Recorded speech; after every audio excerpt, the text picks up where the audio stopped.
Hello everyone, আসসালামু আলাইকুম। আজকে আমরা শিখব লবণের আর্দ্র বিশ্লেষণ বা হাইড্রোলাইসিস অফ সল্ট। সো এই কনসেপ্টটা শেখা কেন এত বেশি ইম্পর্ট্যান্ট সেটা আগে আমরা বুঝি।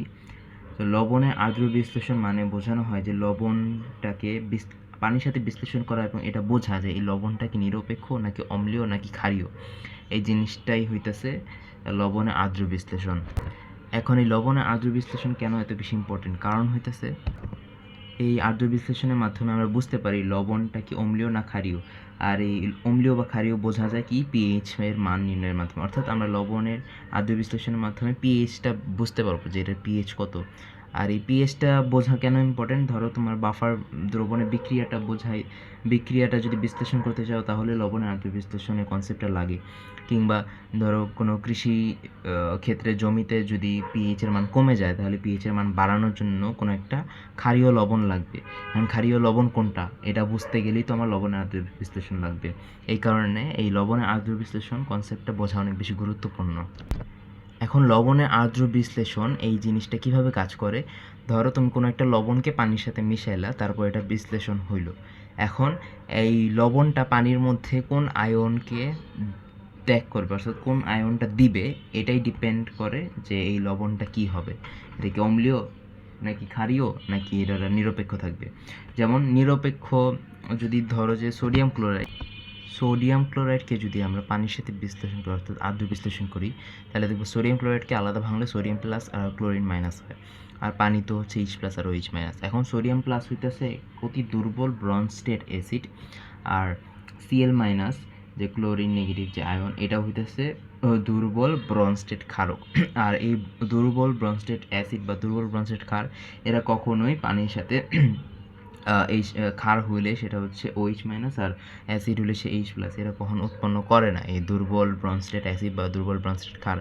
যেহেতু এই পানির মধ্যে কোনো আলাদাভাবে H প্লাস বা আলাদাভাবে OH মাইনাস উৎপন্ন করতেছে না, সুতরাং H প্লাস অথবা OH মাইনাস উভয়ের যে ঘনমাত্রা পানিতে যেরকম ছিল এই সোডিয়াম ক্লোরাইড বিক্রিয়ার পরও ঠিক সেরকমই থাকতেছে, অর্থাৎ ঘনমাত্রা পরিবর্তন হইতেছে না।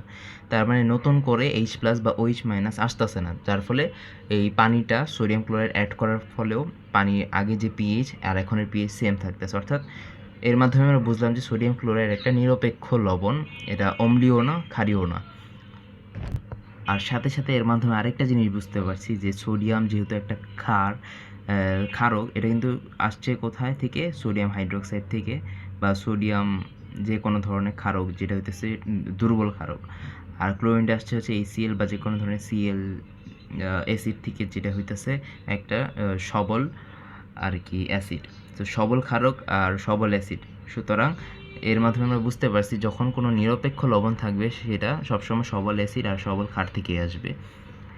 তো কোনো লবণে যদি দুর্বল অ্যাসিড বা দুর্বল ক্ষার থাকে তাহলে সেই যেই দুর্বল ক্ষার বা দুর্বল অ্যাসিডের যেই বিপরীতে যেই সবল অ্যাসিড বা সবল ক্ষারটা থাকবে সেইটা অনুযায়ী সেই লবণটা হবে, সেই আর কি দ্রবণের প্রকৃতিটা হবে। যেমন সোডিয়াম ক্লোরাইডের দুইটাই সবল, এই কারণে এটার নিরপেক্ষ প্রকৃতিটা আসছে যে আর্দ্র বিশ্লেষণ করার পর।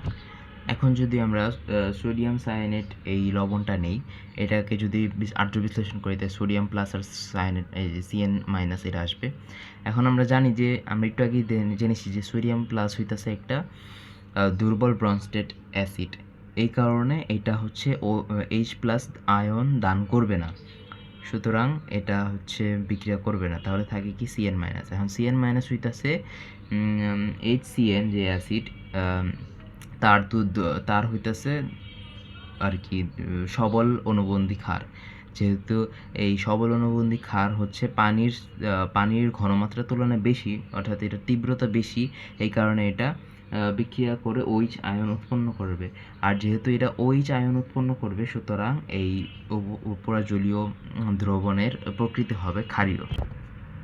সুতরাং যেহেতু OH মাইনাস এক্সট্রা উৎপন্ন করছে, তাই এই জলীয় দ্রবণটা হবে ক্ষারীয় দ্রবণ, ক্ষারীয় আর কি এর প্রকৃতিটা হবে ক্ষারীয়। সুতরাং আমরা বলতে পারতেছি যে এই লবণটা হইতেছে ক্ষারীয় লবণ, এটা নিরপেক্ষ লবণ না, এটা ক্ষারীয় লবণ। এখন এটা বুঝলাম কিভাবে, এটা বোঝার একটা শর্টকাট টেকনিক হইতেছে যে সোডিয়াম প্লাস যেটা দেখতেছি, এই যে সোডিয়াম প্লাস, এটা কিন্তু একটা সবল ক্ষার, আর CN মাইনাস যে সায়ানাইড এটা কিন্তু দুর্বল অ্যাসিড। সুতরাং সবল আর দুর্বল যখন থাকবে তখন যেটা সবল থাকবে সেটাই হবে সেই লবণের প্রকৃতি। যেহেতু সোডিয়াম প্লাস একটা সবল ক্ষার থেকে আসছে, এই কারণেই পুরা লবণের প্রকৃতি হবে ক্ষারীয়, আর সেই জলীয় দ্রবণের প্রকৃতিও ক্ষারীয় হবে। এখন আসি হচ্ছে অ্যামোনিয়াম ক্লোরাইড। অ্যামোনিয়াম ক্লোরাইডের যদি আর্দ্র বিশ্লেষণ করি তাহলে হবে অ্যামোনিয়াম প্লাস আর ক্লোরিন মাইনাস, ঠিক আছে। এখন আমাদের দেখতে হবে যে অ্যামোনিয়াম প্লাস হইতাছে অ্যামোনিয়া যেই ক্ষারটা আছে, যে দুর্বল ক্ষার, অ্যামোনিয়া কিন্তু একটা দুর্বল ক্ষার। অ্যামোনিয়ার যেই সবল অনুবন্ধী অ্যাসিড হইতাছে অ্যামোনিয়াম প্লাস, আর এটা দেখা যায় যে পানির তুলনায় এটা বেশি তীব্র, যার ফলে এটা যদি যখন পানির সাথে বিক্রিয়া করে তখন অ্যামোনিয়াম হাইড্রোক্সাইড আর H+ আয়ন দান করে। এখন দেখবা যে অ্যামোনিয়াম প্লাস যেহেতু পানির সাথে বিক্রিয়া করে H+ আয়ন দান করে, তাই এটা এই জলীয় দ্রবণে কিন্তু H+ এর পরিমাণ বেড়ে গেছে।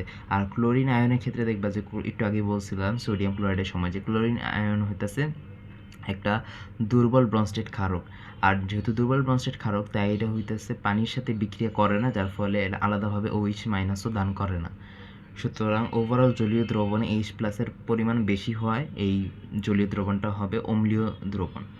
যেহেতু H+ এর মান বেশি, H+ এর ঘনমাত্রা বেশি। আর এটা কীভাবে হয়েছে? অ্যামোনিয়া প্লাস যেহেতু একটা অ্যামোনিয়া যে দুর্বল ক্ষারক তার অনুবন্ধী সবল অনুবন্ধী অ্যাসিড, যেই কারণে এটা যে পানির তুলনায় বেশি তীব্র, যেই কারণে H+ আয়নটা দান হয়েছে। এই কারণে যেহেতু জলীয় দ্রবণটা অম্লীয়, এই কারণে আমরা লবণকেও অম্লীয় বলতে পারি। আর এটারও শর্টকাট টেকনিক হইতেছে যে অ্যামোনিয়া এই NH4+ আর Cl- তো এখন আমরা দেখব যে অ্যামোনিয়াম আর ক্লোরিন মাইনাসের মধ্যে কোনটা সবল। অফকোর্স ক্লোরিন মাইনাস হচ্ছে সবল অ্যাসিড, অ্যামোনিয়াম প্লাস হচ্ছে দুর্বল ক্ষার। যেহেতু এটা সবল অ্যাসিড, এই কারণে এই পুরো লবণটা হবে অম্লীয় হবে, যেহেতু এটা সবল। যেই প্রকৃতিটা সবল হবে সেই প্রকৃতিটাই হবে পুরো লবণের প্রকৃতি আর দ্রবণের প্রকৃতি। আচ্ছা, তো এতক্ষণে তো আমরা দেখেছি যে যখন একটা লবণের যেই অ্যানায়ন আর ক্যাটায়ন যদি সবল অ্যাসিড বা সবল ক্ষার থেকে আসে তাহলে সেটার লবণটা হবে নিরপেক্ষ, যেটা সোডিয়াম ক্লোরাইডের ক্ষেত্রে দেখেছি। আর বাকি যেই ক্ষারীয় লবণ বা অম্লীয় লবণ সেটার ক্ষেত্রে একটা দুর্বল প্রকৃতির একটা দুর্বল প্রকৃতি ছিল, একটা সবল প্রকৃতি ছিল। এখন যেই সবল অ্যাসিড বা সবল ক্ষার থাকলে সেটা হয়ে যায় যেহেতু সেই ধরনের লবণ। যেমন এখানে সোডিয়াম সায়ানাইডের ক্ষেত্রে সোডিয়াম ছিল সবল ক্ষার আর সায়ানাইড ছিল দুর্বল অ্যাসিড, এই কারণে সেটা হয়ে গেছে ক্ষারীয়।